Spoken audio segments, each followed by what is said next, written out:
We know that it exists, but if we aren't the ones who are dealing with it, it can be hard to see just how severe it is.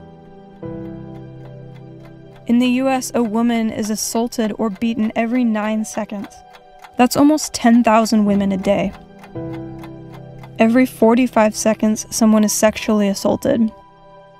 2 to 4 million women are abused each year, and somewhere around 4,000 of them will die from abuse.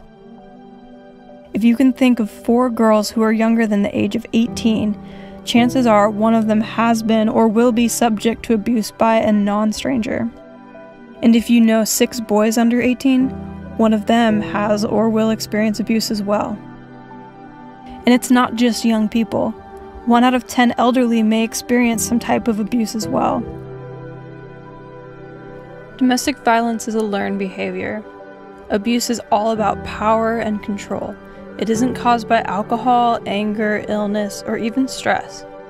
While these things can often trigger or intensify violence, they aren't the cause. It starts because someone saw it or experienced it for themselves.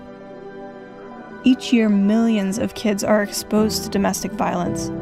It's everywhere. Abuse crosses all cultures, all racial lines, and every economic condition. But somehow, we find ways to deny that abuse is a problem. Christians sometimes respond to abuse thinking, this doesn't really happen to Christians, so no one is expecting to see it. And even if someone does know about it, chances are they won't get personally involved. Instead, they tend to keep silent.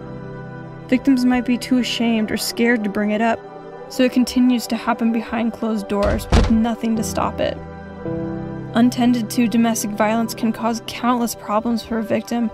Not only does it affect important relationships like with family, friends, spouses, God, or even themselves, but it can lead to other issues related to trust and their faith. Christian beliefs can be a resource or a roadblock. Victims may find comfort in passages that deal with struggle and pain, but abusers may misconstrue parts of Scripture to keep a victim submissive. The goal of AVA is to deconstruct the roadblocks and reconstruct the resources. Our mission is to promote safety and healing for victims of abuse and help bring an end to violence against women, men, and children. Our vision is to provide safe sanctuaries and healing communities. AVA is a kingdom-building ministry that relies on God as healer, and you can help. You can develop an AVA team within your local church, and develop a relationship with a domestic violence program in your community. Have someone speak to the congregation about domestic violence at least once a year. Keep the conversation about preventing abuse going. It's important to our communities and to God. We've recently partnered with Mending the Soul, a biblically and psychologically based program to help people on the journey to heal from abuse. Another way you can help is to identify, equip, and support a Mending the Soul facilitator in your congregation. Join us in the fight against domestic violence. There are people in your church family who have been abused and can't just get over it. There's a big team of trained and equipped AVA advocates who can help your church become a safe sanctuary and a healing community. Hi, I'm Lisa Mall, and October is National Domestic Violence Awareness Month. As you just heard, the Covenant Church has taken on the issue of domestic violence and sexual abuse head-on. They realize that an atmosphere of openness and honesty is the only way that healing and wholeness can occur.